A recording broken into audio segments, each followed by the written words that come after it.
China పాకిస్తాన్కి 2 విషయాల్లో ultimatum జారీ చేసింది. ఒకటి, నువ్వు ఆఫ్ఘనిస్తాన్తో ఉద్రిక్తత పరిస్థితులు తగ్గించుకోవాలి. 2, బలూచిస్తాన్ని కంట్రోల్ చేయాలి. బలూచిస్తాన్ నీ రాష్ట్రమే కదా. బలూచిస్తాన్ లిబరేషన్ ఆర్మీ విపరీతంగా రెచ్చిపోతుంటే దాని దగ్గరికి ఆయుధాలు ఎలా వస్తున్నాయి? నువ్వెందుకు దాన్ని కంట్రోల్ చేయలేకపోతున్నావు? ఒకవేళ నువ్వు ఈ రెండింటితో గనక సమన్వయం చేసుకోకపోతే ఈ గ్వాదర్ పోర్ట్ ఏదైతే ఉందో ఈ పోర్ట్లో ఉన్నటువంటి వాణిజ్యం అంతా ఆగిపోద్ది.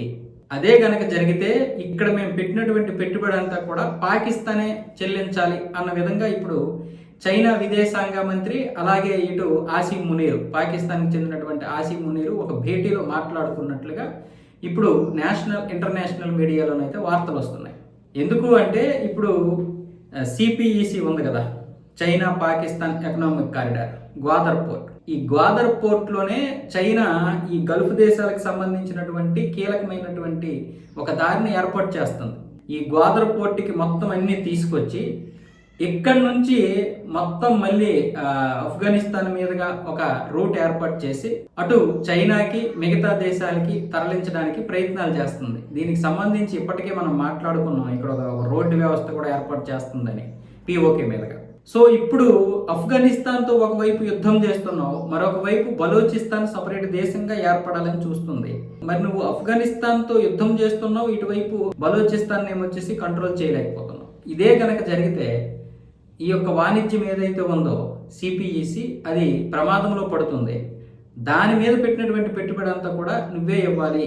కాబట్టి ఎంత వీలైతే అంత తక్కువ సమయంలోనే నువ్వు 2 సమస్యల్ని ఒకేసారి పరిష్కరించాలి అన్న విధంగా అల్టిమేటం జారీ చేసినట్లుగా తెలుస్తోంది. ఇది 10 సంవత్సరాలుగా జరుగుతున్నటువంటి ఒక ప్రాజెక్ట్. ఈ ప్రాజెక్టు నువ్వు ఇంతకు ముందే పూర్తి చేసేస్తే ఈరోజు మీరు లాభాలు పొందేవాళ్ళు, మేము లాభాలు పొందేవాళ్ళము అని చైనా అన్నట్లుగా చెబుతున్నాయి ఇవన్నీ కూడా, ఈ నివేదికలన్నీ. ఇక్కడ వాస్తవాలే, అందులో ఎటువంటి అబద్ధాలు అయితే లేవు. ఎందుకంటే మొదటి నుంచి కూడా చైనా ఈ విషయంలో అంటే పాకిస్తాన్లో ఉన్నటువంటి బలూచిస్తాన్ యొక్క ఖనిజాలను తవ్వుకుపోవడానికి పాకిస్తాన్తో ఒప్పందాలు చేసుకోవడం, అక్కడ పెట్టుబడులు పెడుతున్నట్టుగా ఏదేదో నటించడం జరిగింది. అలాగే కొంత పెట్టుబడులు కూడా పెట్టింది. దానికి సంబంధించి పాకిస్తాన్ కూడా పెద్దగా సపోర్ట్ చేయలేకపోయింది.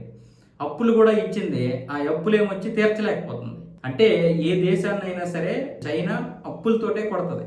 అది మాల్దీవులైనా కావచ్చు, శ్రీలంక అయినా కావచ్చు, పాకిస్తాన్ అయినా కావచ్చు, విపరీతంగా అప్పులు ఇచ్చేసి వాళ్ళ అప్పులు తీర్చలేని పరిస్థితుల్లో అక్కడ ఉన్నటువంటి కీలక ప్రదేశాల మీద పట్టు సాధిస్తారు. ఈరోజు పాకిస్తాన్ చైనా ఇచ్చినటువంటి డబ్బులన్నీ తినేసింది. కానీ చైనాకి ఎక్కడి నుంచి ప్రాబ్లం వచ్చింది? బలూచిస్తాన్ నుండి వచ్చింది.